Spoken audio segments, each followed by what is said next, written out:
काय थोड्याफार गोष्टी कॉम्प्रोमाइज केल्या तरी काय फरक पडतो? तर नाही, फरक पडतो.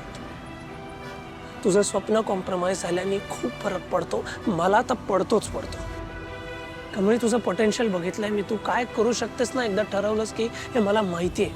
म्हणून म्हणतोय मी, तुझ्या स्वप्नांपर्यंत पोहोचण्याचा एक रोडमॅप तुला तयार करावा लागणार कमळ. आणि तू करशील याची मला गॅरंटी आहे. I trust you. आणि तुझं कॉलेज ना बाकी सगळ्या कॉलेजेसपेक्षा खूप वेगळं असणार. तिथे असं पुस्तकी ज्ञान नसेल फक्त. तिथे ना, तिथे जगायचं कसं, एक चांगलं माणूस कसं बनायचं ना, ह्याचं शिक्षण ना तू करू शकतेस. तूच करू शकतेस. खरं हे सगळं मी करेन, पण ह्या सगळ्यात तुम्ही कुठे? तुमची स्वप्न त्याचं काय? मी तुझ्या जवळ आहे कमी, कायम असणार आहे. आणि मला मुलांना शिकवायला आवडतं. तुला ते शिक्षण मिळवून द्यायचं आहे. याचा अर्थ आपलं स्वप्न कधीच वेगळं नव्हतं.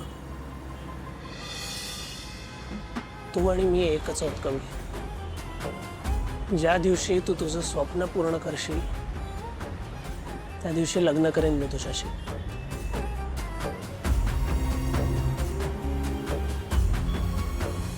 हो मॅडम, तुम्हाला माहिती आहे का मी कोण आहे? का अडवलंय मला? हेल्मेट घातलं नाही एवढंच ना? ए मूर्ख, सरकारने नियम लागू करून दिलेत, पाळायला नको का? आता दंड भरायचा तुम्ही. मॅडम, दंड भरायचा संबंधच नाहीये. चला बाजूला व्हा, आमचा रस्ता सोडा. ए, काय चाललंय रा? मॅडम काहीतरी महत्वाचं सांगतायत आणि तुम्ही उलट बोलताय त्यासनी. गाडी चालवताना हेल्मेट घालायला काय होतंय? काय भोकं पडते काय अंगाला? सरकार नियम तुमच्यासाठीच काढतंय. ए, तू कोण दीड शहाणी आम्हाला सांगणार आहे? हा रस्ता का तुझ्या बापाचा आहे? मग काय तुझ्या बापाचा रस्ता आहे? सरकारी रस्ता आहे. आणि सरकारी रस्ता असला तरी काही जीव सरकारचा नाही, त्याची जबाबदारी कोण घेणार आहे? आणि म्हणूनच त्या मॅडम तुम्हाला नियम सांगायला लागलेत. हेल्मेट तुमच्या सुरक्षेसाठी आहे. खरं आहे तुमचं. हे असे नागरिक समजवण्याच्या पलीकडे जाऊ नयेत. त्यांना नियम कळावेत, म्हणून आकारावे लागतं दंड. मॅडम त्यांची ड्युटी करतायत आणि तुम्ही तुमची चूक असून त्यासनी उलट बोलताय. अरे देव न करो, उद्या जर तुमच्या गाडीचा ॲक्सिडेंट झाला आणि तुमच्या डोसक्यावर हेल्मेट नसेल, तुमचं काय बरं वाईट झालं तर काय करणार आहे तुम्ही? तुमच्या घरी आई वडील आहेत की नाही? त्यांनी काय करायचंय त्यांचा तरी विचार करा जरा. सॉरी ताई, चुकलं आमचं. आम्ही याच्यानंतर कधीच विदाउट हेल्मेट नाही फिरणार. आत्ता सोडते मी तुम्हाला, पण उद्यापासून हेल्मेट घातल्याशिवाय गाडी चालवायची नाही बरं का?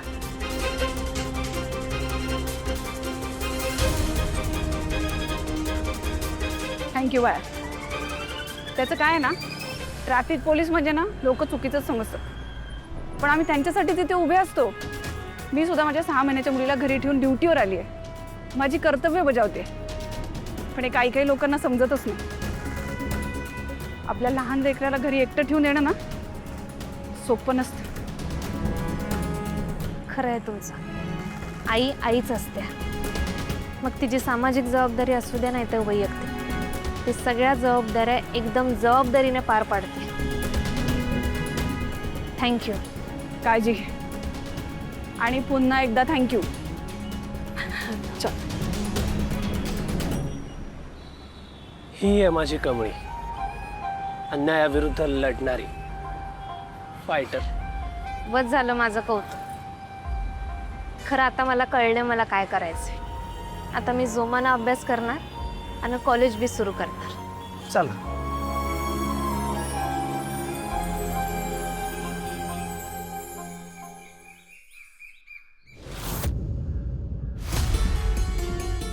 अगं वहिनी, वहिनी तू बाहेर का आलीस?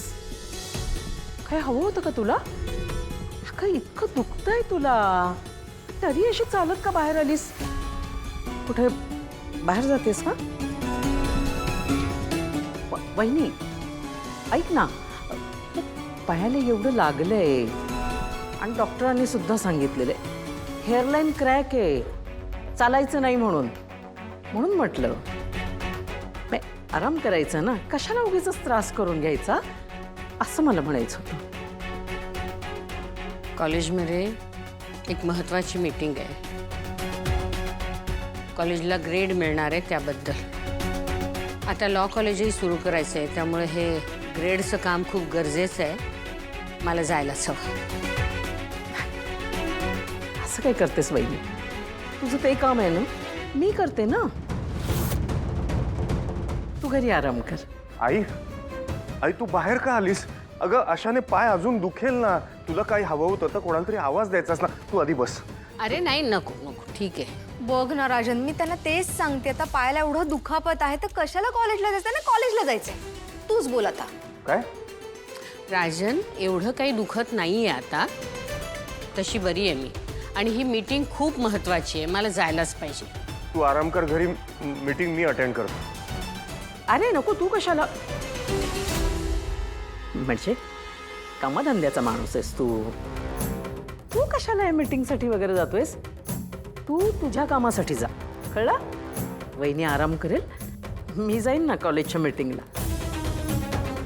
मला माहिती आहे तुझा विश्वास नाही आहे माझ्यावर, मान्य आहे मला. पण तुम्हीच सतत बोलत राहता ना की मी काय, रागिणी काय, आम्ही कुठल्या कामात मदतच करत नाहीत, घरातल्या कुठल्या कामांमध्ये लक्षही देत नाही म्हणून.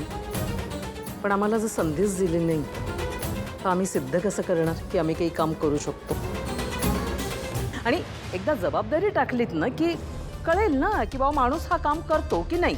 आणि कॉलेजचीच काम आहे, म्हणजे कॉलेजच्या मीटिंग्ज अटेंड करणं आणि कॉलेजमध्ये जी काही त्या दरम्यानची जी सगळी कामं असतील मी करेन ना. आणि ती सगळी सगळी तुझ्या देखरेखीखाली करेन. वहिनी, काय काम आहे? कॉलेजला ग्रेड मिळणार आहे, बरोबर? हे ग्रेड मिळवून द्यायचं काम माझं. ठीक आहे कामी, मी तुला ही एक संधी देते असं समज. थँक्यू वहिनी. हे बघ, तू मला आता जी संधी दिली आहेस ना, मी त्या संधीचं सोनं करून दाखवते की नाही बघच. थँक्यू वहिनी. अगं चल. हो चल चल, आलोच आलोच, चल चल. आई तू यांच्यावर विश्वास ठेवून चूक तर करत नाहीयेस ना? राजन, कामिनी म्हणाली आहे हे काम ती करेल म्हणून, पण त्यांच्यावर पूर्ण भरोसा ठेवण्यात अर्थ नाही आहे.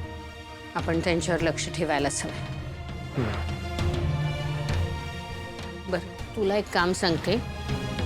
बाहेर चाललायस, तुझी कामं आटपली की परत येताना आठवणीने देवळात जा आणि देवीचा अंगारा घेऊन ये यांच्यासाठी. बरं तुला हो, मी आराम करते.